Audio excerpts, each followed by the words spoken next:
So President Trump just wrapped up a historic day of meetings where he gathered at the White House Ukrainian President Zelensky and the leaders of multiple European nations, where they came together with a stated goal of trying to identify common ground around a just end to the war in Ukraine. And it went pretty well, I got to say.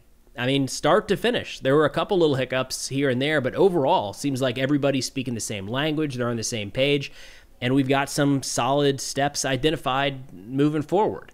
Now, at a very high level, according to some reporting here by the Financial Times, Ukraine advanced a proposal offering to purchase $100 billion in U.S. weaponry funded by European allies in exchange for binding American security guarantees. The plan also includes a $50 billion joint drone production initiative with Ukrainian firms.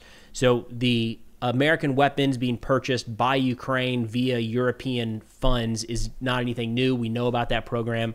President Trump likes that program. The big numbers here is new. And we have seen this type of language work with President Trump in recent weeks and months, where heads of state and the leaders of companies here in the United States have brought forward to the president these big numbers of investment in the United States or new factories or whatever it might be. And he's all about it. He likes it. It makes for a big headline. And it's interesting to see, you know, big numbers being thrown in here. You kind of wonder if Zelensky maybe is heading that direction as well. We'll see if this plays out in the same manner. Continuing on with the Financial Times reporting there, they say the document that they have their hands on explicitly rejects any agreement built on territorial compromise with Russia and insists that peace must be anchored in a strong security framework, not by conceding sovereignty. And there's a couple different ways to look at that. We don't have more details right now. There was a lot of Q&A prior to the meeting, not that I've seen anything after. So we're lacking some of the details there, but there's a couple different ways to look at that. One is, from the kind of maximalist position in either direction. On the one side, you have the Russian maximalist demands that they want, at the very least, all of Luhansk, Donetsk, Zaporizhia, and Kherson. So they have not captured all of that territory. They want all of it. And that's been in the conversation in the last couple weeks, that Trump and the United States might pressure Zelensky to give up some of that territory that Russia has not yet taken. That is kind of the Russian maximalist view. All the way over to the other side is you have Ukraine saying that none of that territory that they've taken is rightfully Russian, so we won't cede that at all. It's a tough spot for Ukraine to make that argument right now, no doubt, given especially some of that territory Russian forces have occupied now for 11 years. So it's not clear exactly where they're drawing those lines. Probably, my gut would say, along the line of contact, where the front line is right now, but that's speculation on my part. We don't have more details. Now, I said it did generally go well across the board, but there were a couple hiccups here that I wanted to play.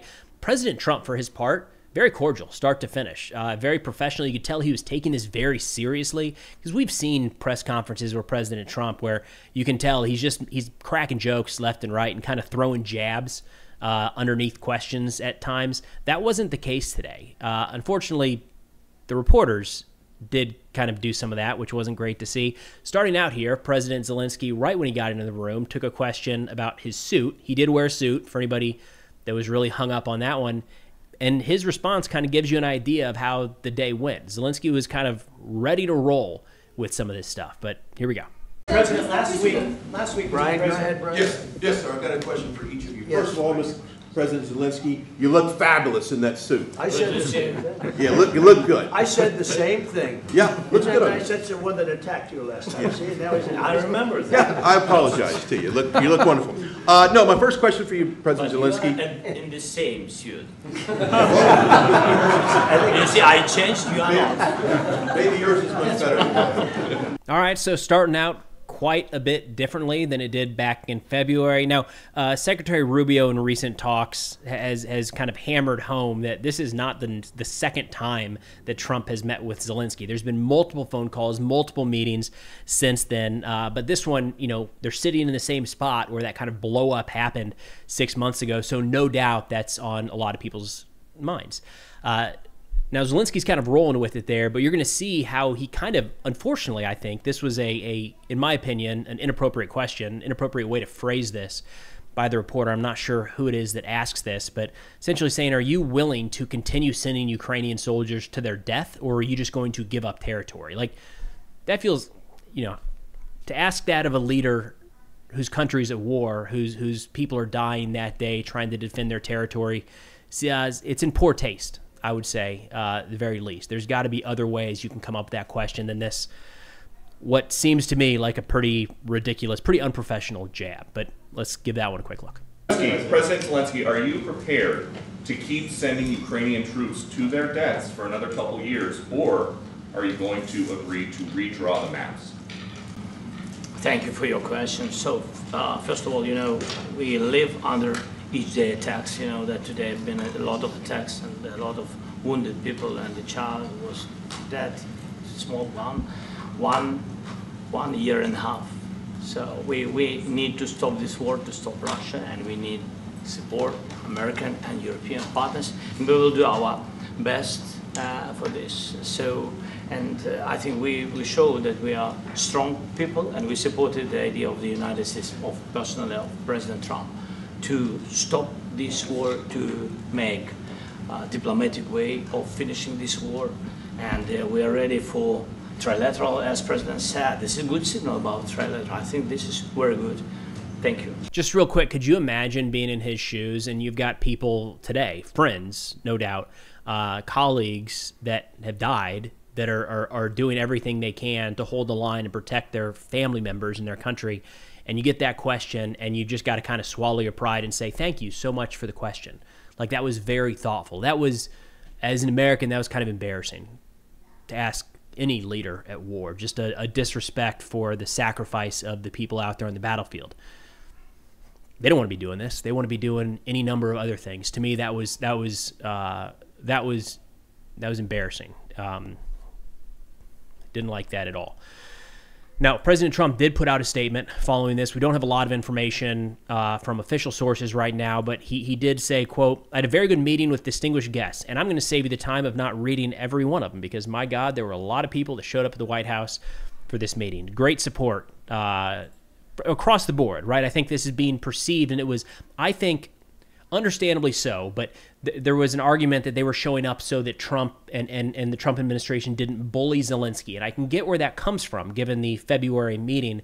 But I think let's step back from that and look at this coalition of allied nations that are coming together to try to accomplish a common goal.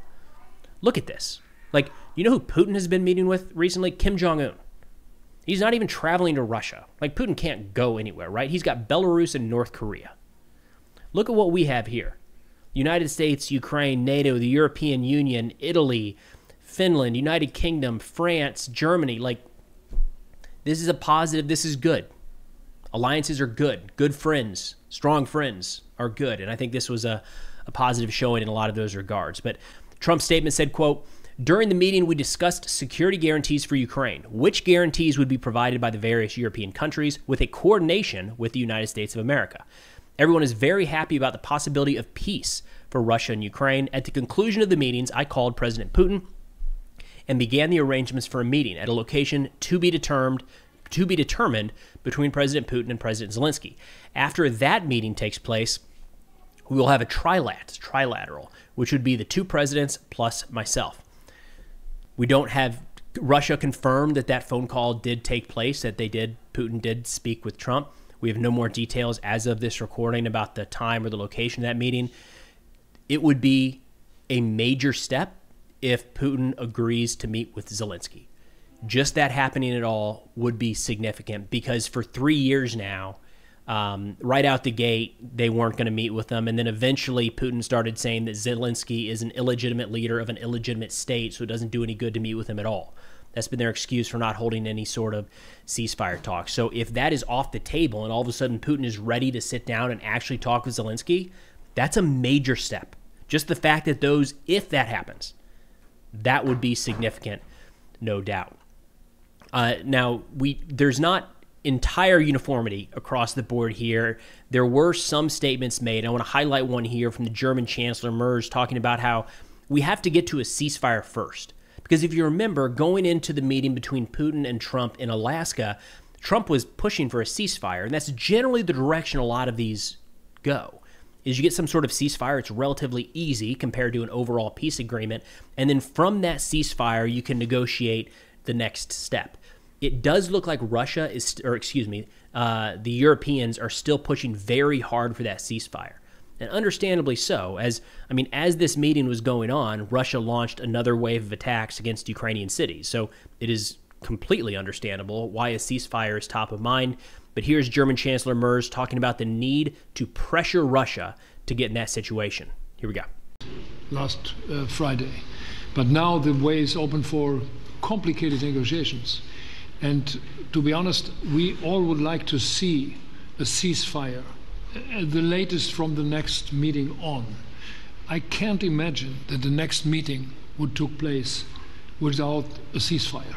So let's work on that, and let's try to put pressure on Russia, because the credibility of these efforts we are undertaking today are depending on at least a ceasefire from the beginning of the serious negotiations from next step on. So I would like to emphasize this aspect and would like to see a ceasefire from the next meeting, which should be a trilateral meeting wherever it takes place. So a couple things to keep an eye out here for in the next couple days. And this should be happening relatively quickly. You can tell President Trump is trying to move this along quickly. He did make a statement about, we'll see in 2 weeks, but it seems like based off of his actions, he's trying to get this, the momentum going and stick with it. So first off, what is the Russian response? I haven't seen anything quite yet.